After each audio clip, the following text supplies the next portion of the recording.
Nous on est là parce qu'aujourd'hui il y a le procès d'un paysan qui a eu le malheur de bouger de son tracteur devant les forces de l'ordre à une manifestation précédente. Les forces de l'ordre ont pris ça pour une provocation et voilà, ce qui est totalement faux. Il y a combien de tracteurs, on ne sait pas, mais il y en a pas loin de 200. Qui viennent de Loire-Atlantique, mais qui viennent aussi des départements et des régions limitrophes. Donc moi je suis d'Herbignac, il y a des gars qui sont venus du Morbihan qui nous ont rejoints. Il y a des gens du Maine-et-Loire, des gens d'Ille-et-Vilaine, des tracteurs aussi de Vendée. Le projet d'aéroport, on n'arrive pas à voir le bout de toutes les démarches administratives qu'ils n'arrêtent pas de nous envoyer pour qu'ils se fassent quand même. D'une part, il n'y a pas d'argent pour le faire, et d'autre part, socialement, écologiquement et économiquement, c'est un projet, ça reste plus à démontrer, il est injustifié, donc pour nous il n'y a pas à le faire, il est temps qu'on fasse une croix sur ce projet et qu'on n'en parle plus, quoi. Ça suffit, dans le contexte actuel. Le concert, on ne sait pas encore exactement parce qu'on ne sait pas si on va le faire dedans. On attend qu'il sorte pour pouvoir. Voilà, c'est une nouvelle salle avec, il paraît, un son bien étudié. Au Dieu, il y a une bière excellente. Et alors le pâté est top. Ça, dans le genre soutien à la lutte, il n'y a rien de tel. Moi j'ai fait des banderoles et je suis en train de me sustenter avec un bon petit bout de pâté.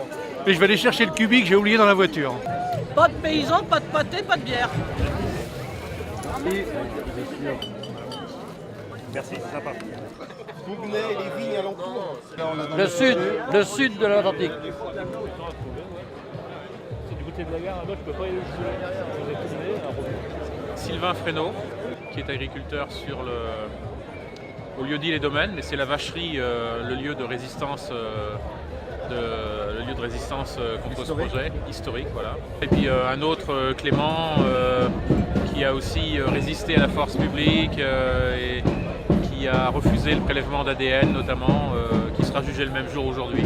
Il n'y a pas de fatalité. Les projets tels que celui-ci, parce que l'État le décide, de considérer que de toute façon on ne peut rien faire, il va se faire, c'est idiot de penser ça. Il y a plein de projets. On peut citer Plogoff, on peut citer le Carnet, on peut citer le Pèlerin, on peut citer également l'extension de Saint-Nazaire, de la raffinerie de pétrole. Ce sont des projets qui sont tombés à l'eau parce qu'il y a eu et l'autoroute de la presqu'île de Guérande qui sont tombés à l'eau parce que les gens sont mobilisés et ont affiché leurs arguments. Mais n'empêche que quand il y a une mobilisation soutenue depuis des années contre un projet, ces gens-là devraient quand même se poser des questions sur l'opportunité ou pas d'aller au bout. On peut penser que ça renforce l'autorité de Ayrault de vouloir ce projet à tout prix, puisque en tant que Premier ministre, ceux qui même au sein du PS ne sont pas chauds pour ce projet, ne vont pas chercher à faire comprendre à M. Ayrault, Premier ministre, que ce projet-là, il faut l'arrêter. Il y a beaucoup au PS qui le pensent. Quelque part, Ayrault et les politiques de gauche sont exposés par le fait que justement, ce sont eux, la gauche aussi, qui défendent ce projet-là et qui sont au pouvoir actuellement. Moi, je vais juste vous dire merci d'être venus, parce que c'était bien l'occasion aujourd'hui de montrer une unité là entre toutes les personnes qui sont dans cette lutte. On est ensemble, on suit la répression ensemble, c'est pas une nouveauté, ça fait des années que c'est comme ça, notamment, particulièrement sur Notre-Dame-des-Landes, mais aussi dans beaucoup d'autres luttes. Et donc moi je pense qu'à un moment ou à un autre, à force que la résistance va rester, le gouvernement sera obligé de dire on abandonne ce projet parce que ça va on va dans le mur.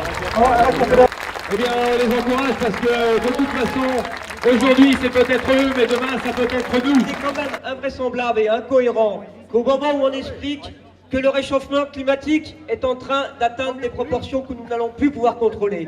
Au moment où il y a une discussion qui doit s'ouvrir sur la transition énergétique, il est quand même absurde de continuer avec ce projet dangereux qu'est le projet de Notre-Dame-des-Landes, de proposer la relance des gaz de schiste ou de proposer la relance du nucléaire. Voilà, tous ces projets, ils ont une même cohérence, c'est une cohérence qui va contre l'écologie, et c'est bien pour ça que nous sommes là aujourd'hui aux côtés de tous ceux qui se battent. Et Sylvain, comme tous ceux qui se battent, ont besoin du soutien de tout le monde, parce que finalement tous ces procès, à chaque fois ils ont le même objectif.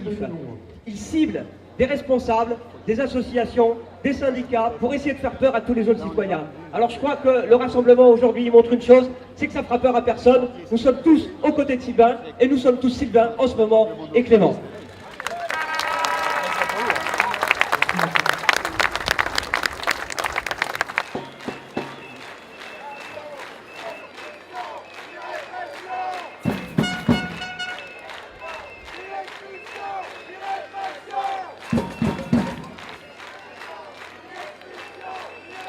Écoutez, le déroulement du procès a été correct, le président a écouté, mais je crois que ce qu'on va retenir de ce procès, c'est le réquisitoire du parquet. On nous dit que la politique n'a rien à faire, qu'on ne doit pas parler du projet du fond, et la première chose que fait la procureure, c'est de demander contre le prévenu l'interdiction de manifester pendant 1 an. Ce qui est incroyable, c'est-à-dire qu'on est dans une situation où le procureur est en train de jouer les Poutines. C'est un réquisitoire russe auquel on vient d'assister. C'est une situation complètement inacceptable. Aujourd'hui, dire vous n'avez pas le droit de manifester alors que vous êtes directement concerné par un procès, dire de cette manière-là que la manifestation est quelque chose qui doit être supprimé et que donc l'agriculteur, qui est le président de l'association des paysans qui luttent contre le projet Notre-Dame-des-Landes, doit ne plus avoir le droit d'assister à une manifestation. C'est ce qu'on vient de voir en Russie, c'est ce que vient de faire M. Poutine quand il vient d'incarcérer des jeunes femmes qui manifestaient contre lui. Je trouve ça scandaleux. J'ai assisté à beaucoup de procès, j'ai été quand même jugé un certain nombre de fois, et y compris condamné à des peines de prison. Jamais je n'ai vu un procureur demander l'interdiction de manifester. C'est un scandale absolu, c'est un scandale total, et je ne comprends pas qu'on soit en France aujourd'hui dans une situation où un procureur puisse se permettre ce genre de situation. Ça justifie d'autant plus la nécessité de la relaxe par rapport en faveur de l'inculpé. Donc il faut maintenant que Mme Taubira, ministre de la Justice, s'exprime par rapport à ça et dise de manière très claire ce réquisitoire est inacceptable. C'est à Mme Taubira maintenant de se prononcer, sinon il va falloir que quelqu'un s'explique dans ce pays parce qu'on ne peut pas accepter cette radicalisation dans un État qui fait que la France sort de l'État de droit. Jamais on a vu ça, on a eu les lois Pasqua, on a eu les lois anti-casseurs, mais arriver à demander contre un manifestant pacifiste, un agriculteur, l'interdiction de manifester et la condamnation au fait de ne plus porter d'armes, ça veut dire que pour un agriculteur qui peut effectivement avoir un fusil pour chasser, c'est quand même assez inadmissible aussi. Étant donné que le tribunal considère que le tracteur était une arme, on lui demande aujourd'hui de ne plus se servir de son tracteur. Incroyable, incroyable, incroyable. Que nous...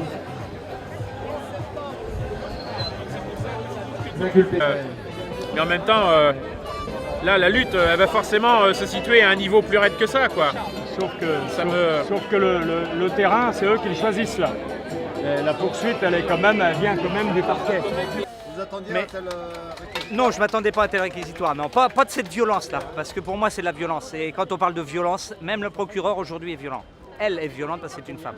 Aujourd'hui, Jean-Marc Ayrault entend de Saint-Nazaire la révolte des paysans et des citoyens de Loire-Atlantique. Je suis concerné par toutes les injustices et toute la mise en place des projets imbéciles. Mais quand même qu'un procureur se permette de demander une interdiction de manifester, c'est qu'il ne connaît pas ni la démocratie ni le droit, quoi. Il faudra arrêter d'avoir des procureurs aussi bêtes. Dans ça, ils sont sûrs qu'ils vont tout perdre à chaque fois. 150 tracteurs à Saint-Nazaire. Saint-Nazaire, c'est quand même, faut y aller à Saint-Nazaire. C'est pas comme Nantes qu'on peut venir de partout. Là, faut y venir à Saint-Nazaire. Et c'est super bien. Et aujourd'hui, tout le monde qui avait tous les tracteurs, pour moi, ça donne du réconfort. Tous les gens qui sont venus nous soutenir de très loin, qui sont venus de Dordogne, qui sont venus du Larzac, qui sont venus de la Manche, tout ça, c'est énorme. Tout ça pour soutenir deux squatteurs. Moi aussi, je vais devenir squatteur. On va devenir squatteur d'ici notre ferme.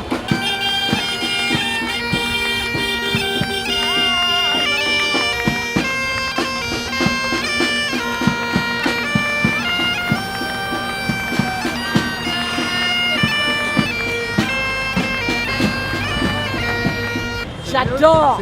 Les gros engins comme ça me fait vibrer. Ce qui est regrettable, c'est que la FNSEA soit pas là. Parce que la FNSEA, il paraît que c'est un syndicat agricole aussi. Je sais pas qui les défendra quand ils seront dans la merde.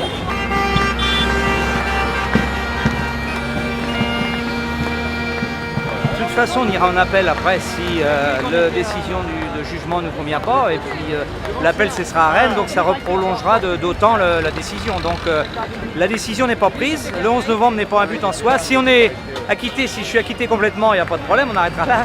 Mais sinon, on se réserve le droit d'aller en appel. Et on a le droit.